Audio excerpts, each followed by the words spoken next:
उनको उनकी गारंटी ही नहीं कि उनका समाज भी उनको वोट करेगा कि नहीं। वहीं भाजपा भी काम नहीं छोड़ रही है। उनके प्रवक्ता ने वहां से बोलना शुरू किया तो इधर एक ही दिन बाद किसी कारण से मनोज तिवारी का आगमन फिर होता है भाजपा ने। बिल्कुल। तो आपका जो धमकी था वो तो काम ही नहीं आया। पिछली बार भी एनडीए को हुआ, इस बार भी इन्हीं को होगा जी। और रही बात सीटों के बंटवारे को लेकर मंथन करने की, 3 दिन मंथन किया उपेंद्र कुशवाहा ने जी। जो तीसरा व्यक्ति जीता पवन सिंह और उपेंद्र कुशवाहा की लड़ाई में काराकाट से, वो भी तो कुशवाहा समाज से जी। मनोज तिवारी आए एयरपोर्ट पर और वो चाहते तो वहां से चुनाव के दौरान लोकसभा में वो कह सकते पवन सिंह अलग ही लुत्कारे लगा घूम रहे हैं कि हम इसका बदला अभी लेबे करेंगे, अभी छोड़े नहीं है जी।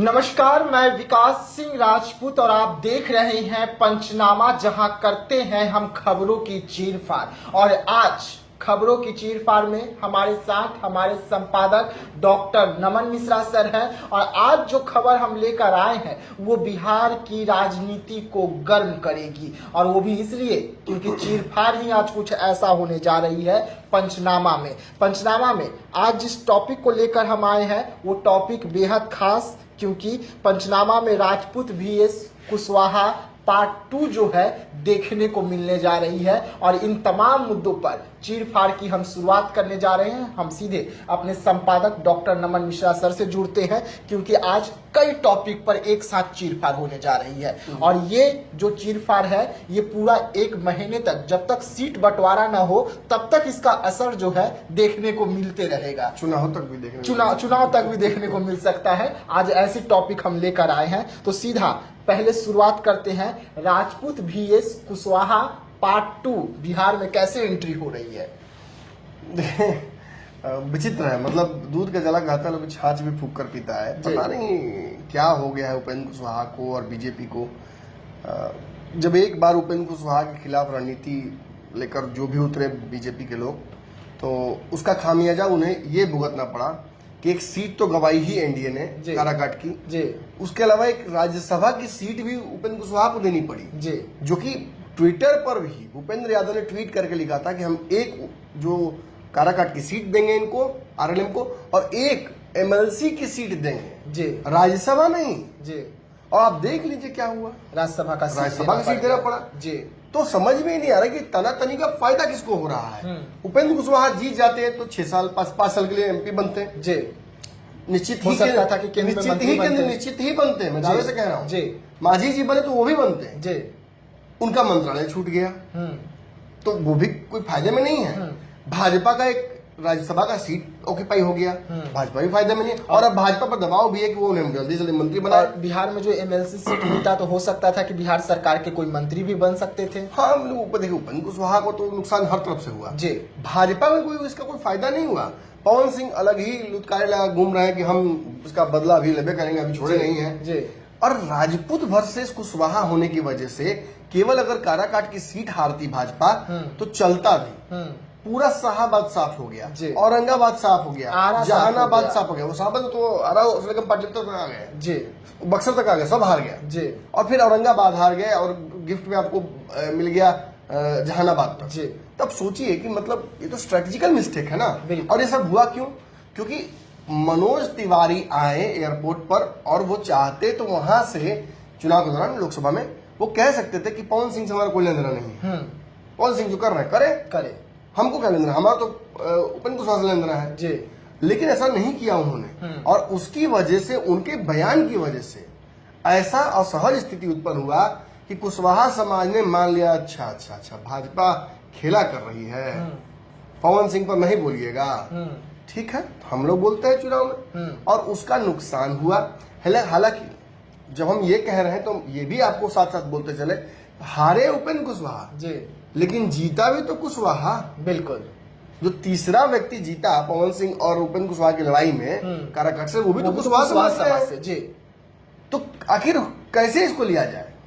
उपेंद्र कुशवाहा भी बहुत मजबूत नहीं होगा इससे जी, क्षणिक जीवित जरूर हो गए जी, लेकिन बहुत मजबूत नहीं हुए। अगर उपेंद्र कुशवाहा को छोड़कर कुशवाहा ने कुशवाहा को जिता दिया दूसरे पार्टी के, तो मैं ये क्या साबित करता है कि उपेंद्र कुशवाहा उस कुशवाहा से हल्के न है। उपेंद्र कुशवाहा के पास दबदबा नहीं रहा कुशवाहा वोट को एक करने का। और फिर आपने देखा कि इतना कुछ होने के बावजूद मुंह से निकला नहीं उपेंद्र कुशवाहा की, मेरे साथ धोखा हुआ। क्या है, कैसे उम्मीद थी कि भाजपा का भी चल रहा है, एनडीए मजबूत है, तो हमको भी कुछ मिल जाएगा, धीरे से आगे बढ़ेंगे, सब स्वार्थ के नाते, मतलब अपमान सह के भी रह गए। और अंततः तो धन्यवाद दे उपेंद्र कुशवाहा कि हमारे से कुछ पत्रकारों ने विश्लेषण करके ये बातें खोली, और फिर उनके कुछ प्रवक्ताओं के मुंह में जो दही जमा हुआ था उसका जोरन कहीं और लगा दिया उन्होंने, फिर वो वही बोलना शुरू कर दिए। तब जाकर उपेंद्र कुशवाहा को आज ये भी मिला है, वरना अभी तेजस्वी यादव के दरवाजे पर खड़ा होकर हाथ जोड़ के कहते हम जहर पीने के लिए तैयार हैं। आप भगवान शिव हो रहे हैं, जहर पीजिएगा। राजनीति में आप ही पैदा हुए क्या जहर पीने के लिए? सारा विश्व बिहार का वही पी लेंगे। हाँ, यही पार्टी विलय करेंगे, फिर पार्टी तोड़ के ले जाएंगे। फिर पार्टी उपेंद्र कुशवाहा जी ने भी ना नीतीश कुमार के दम दहीने कुछ भी नहीं छोड़ा, सब कर लिया उन्होंने। और आज के डेट में सच्चाई यही है कि उपेंद्र कुशवाहा के पास 3 आदमी ऐसे नहीं है जो उनकी राजनीति में शुरू से अब तक उनके साथ रहे। और पिछले चुनाव तक के बाद में आप अगर देखिएगा तो वहां तक के लोग भी नजर नहीं आएंगे। सच्चाई यही है, लोग बदलते गए लगातार। और आज स्थिति यह है कि पुराना रालोसपा या आरएलजेडी, इनका कोई व्यक्ति अब नजर नहीं आ रहा है। बिल्कुल ये आरएलएम पूरी तरीके से एक नई पार्टी बन गई है। लेकिन आर पार के मूड में जो है आरएलएम तो लग रही है इस बार कि कुछ बड़ा करेगी। नहीं, देखिए चिंतन मंथन हो रहे हैं। बताऊं, राजपूत वर्सेस कुशवाहा वहां तो हुआ लोकसभा में, नुकसान किसको हमने समझा दिया। अब फिर राजपूत कुशवाहा करने की तैयारी इनकी दिख रही है, और इसका नुकसान किसको होगा ये बताना मुझे बहुत जरूरी नहीं है। ये स्पष्ट है नुकसान किसको होगा। पिछली बार भी एनडीए को हुआ, इस बार भी इन्हीं को होगा। और रही बात सीटों के बंटवारे को लेकर मंथन करने की, 3 दिन मंथन किया उपेंद्र कुशवाहा ने। क्या मंथन का निष्कर्ष निकला? जो निष्कर्ष निकला मैं बताता हूँ आपको। उन्होंने जो डिमांड्स रखी उपेंद्र कुशवाहा ने इतने दिन के बाद, वो क्या था? 14 सूत्रीय प्रस्ताव रखा।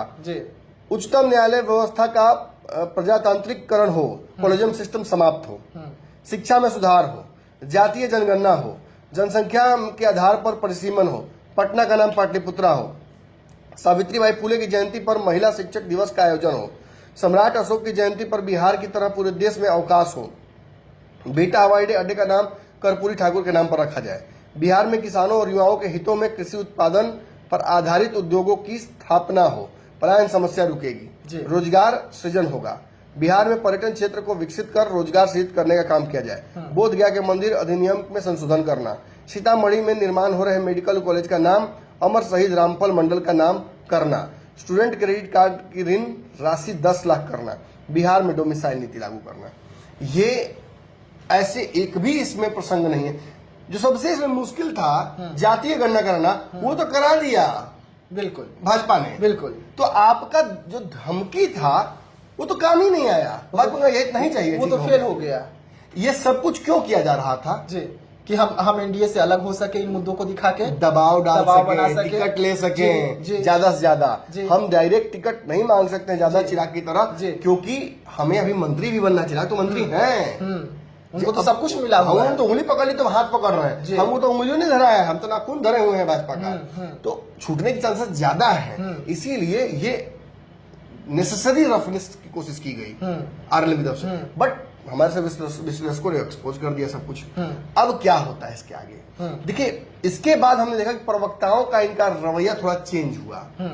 कार्यक्रम तो मंथन शिविर तो फ्लॉप हुआ ही, उसके बाद रवैया चेंज हुआ और तेवर तल्ख किए गए भाजपा के लिए, और पुरानी बातें याद दिलाई गई। कैसे उपेंद्र कुशवाहा के साथ खेल हुआ, ये बात रिपीट करने को मतलब बनता नहीं था, क्योंकि हंसुआ बेखुरपी गीत लग रहा है। आगे विधानसभा है, फिर अब चाहते हैं कि कुशवाहा वोट नहीं करे और फिर कुशवाहा राजपूत हो जाए, और उसका फिर नुकसान किसको होगा? केवल आप, मैंने केवल मोदी जी को, नीतीश कुमार को, आपको भी होगा। नहीं तो उसके बाद भी जब नुकसान बीजेपी को भी होगा, पवन सिंह अगर आते हैं तो तो फिर भी पवन सिंह की एंट्री के लिए बीजेपी रेड कारपेट बिछा रही है, करिए आइए आइए जल्दी आइए। वही तो एक तरफ तो उपेंद्र कुशवाहा भी लग रहा है कि सब कुछ बिगाड़ने में लगे हुए हैं, वहीं भाजपा भी काम नहीं छोड़ रही।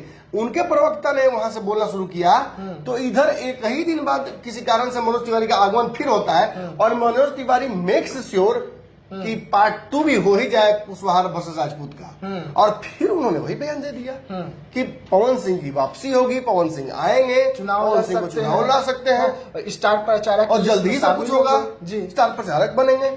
अब बताइए, इतनी बातें जब वो कह देते हैं तो इसका मतलब कि उपेंद्र कुशवाहा जो कि पहले ही से लटके हुए थे एनडीए में, उनका लटकना भी समाप्त करने की स्थिति में एनडीए आ गई है। मतलब और अगर नहीं आई है तो कम से कम ये अपमानजनक तो है, उपेंद्र कुशवाहा के लिए अपमानजनक है। अब उनके प्रवक्ताओं को फिर से एक बार रणनीति पर सोचना पड़ेगा। अभी तो बिना मारे किसी के जब इतना चिल्ला रहे थे, तो अब तो मार दिया, अब तो चिल्लाना जोर जोर से पड़ेगा, अब दहाड़ चित्कार मारना पड़ेगा। अब तो एहसास कराना पड़ेगा कि मनोज तिवारी जी, फेन मुरली बेलतर, एक बार गलती की तो समझ नहीं आया, फिर करना है क्या? ऐसे वक्त पर इतना पिवटल मूड है, आपके खुद के सांसद हारे हुए जो आर.के. सिंह हैं, वो आपके डिप्टी सीएम पर और पूर्व प्रदेश अध्यक्ष पर आरोप लगा रहे हैं कि उपेंद्र कुशवाहा को जानकर हराया सम्राट चौधरी ने, और फिर उसी लय पे आगे बढ़ रही है आरएलएम। और आपके ही नेता मौका दे रहे हैं बीजेपी के मनोज तिवारी बोलने का आरएलएम के लोगों को कि वो फिर से आरोप लगा सके। मतलब कहीं ना कहीं सुसाइडल मोड में एनडीए है।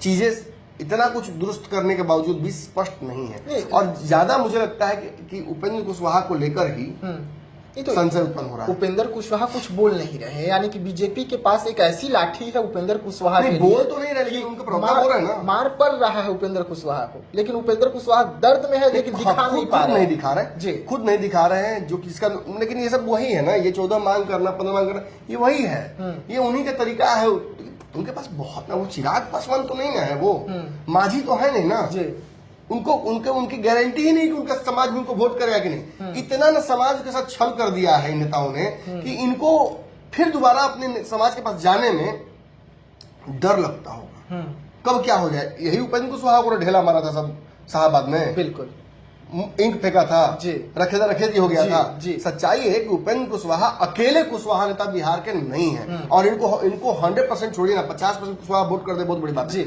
मैं फिर बोल रहा हूं, उपेंद्र कुशवाहा व्यक्तिगत तौर पर मुझे बहुत पसंद है, वो अच्छे नेता हैं जी, वो पढ़े लिखे नेताओं में से बिहार के हैं, अच्छी राजनीति करते हैं।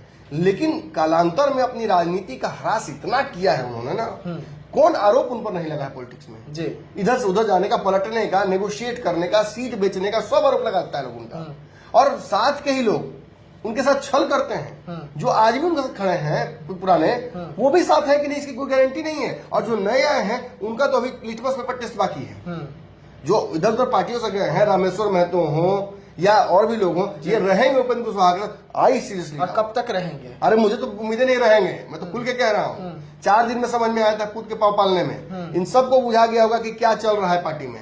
केवल उपेंद्र कुशवाहा अपने लिए सब कुछ खोज रहे हैं, और अगर मिल भी जाता है सीटें तो आधा से ज्यादा सीटें तो घर में ही, परिवार में ही बांटने वाले हैं। उपेंद्र कुशवाहा को भी तो ये पता होगा ना, जैसे आप कह रहे हैं कि उपेंद्र कुशवाहा एनडीए में है कि नहीं है, ये भी संशय है। लेकिन उपेंद्र कुशवाहा को भी पता होगा कि मेरे पार्टी में कौन है और कौन नहीं है। अब मजबूरी है महाराज, सच पूछिए तो आरएलएम ने जब से बनी है तब से अब तक ऐसा क्या कर दिया है जिसकी वजह से पार्टी कही है।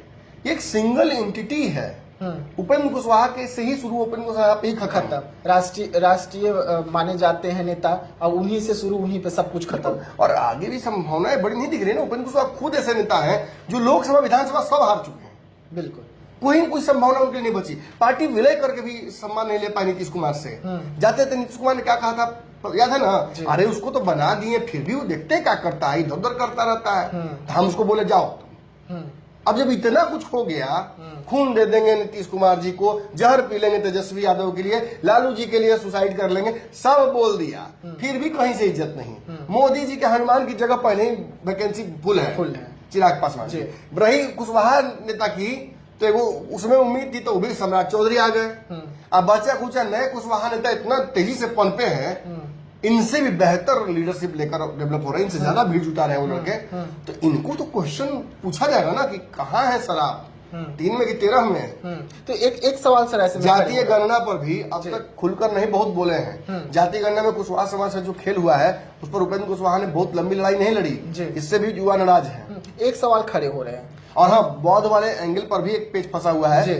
जो बौद्ध, क्या उपेंद्र कुशवाहा बौद्ध धर्म मानते हैं, इस पर भी पेज फंसा हुआ है। जो कुशवाहा बौद्ध धर्म मान लेते हैं वो कुशवाहा तो नहीं कहलाएंगे ना जी, वो किसी और धर्म के हो गए। तो इसको लेकर भी बड़ा कंफ्यूजन बिहार में चल रही है। एक सवाल सर आखिरी रहेगा, क्या बीजेपी के लिए उपेंद्र कुशवाहा एक बोझ बन गए और यही कारण है कि अब बीजेपी को लग रहा है कि किसी भी रास्ते उपेंद्र कुशवाहा को बाहर निकाला जाए, हम न कहें ये खुद बाहर निकल जाए? इस सवाल तो बहुत बढ़िया आपने पूछ दिया है, लेकिन इस वक्त इस सवाल का जवाब देना थोड़ा सा रिस्की है। बट जितना चीजें मैंने कही हैं वो सब साक्ष्य सामने है, लेकिन ये कह देना कि बोझ है थोड़ा सा डिफिकल्ट होगा, क्योंकि दूध का जला छाछ फूंक के पुता, मैं फिर कहूंगा। जो दिख रहा है पिछले चुनाव के हिसाब से, तो उपेंद्र कुशवाहा को नाराज करके, देखिए सच है कि उपेंद्र कुशवाहा की नाराजगी की वजह से ही पूरा शाहाबाद नहीं हारे हैं, ये तो तय है। लेकिन कारण तो देगा ना, कोई कहे ना रोए के नहीं तो आंखें खोदा गई, कहा था ना कि रोना तो था ही, तो आंख में लग गया कुछ, इसलिए रो रहा है, नहीं रो नहीं रहा है। यही हुआ, उपेंद्र कुशवाहा उस नाराजगी का चेहरा बन गए हैं, तो ये तो उनको लेंगे ना उसका क्रेडिट। और भाजपा भी डरी तो अंदर से रहेगी ना, क्यों भेजी राज्यसभा?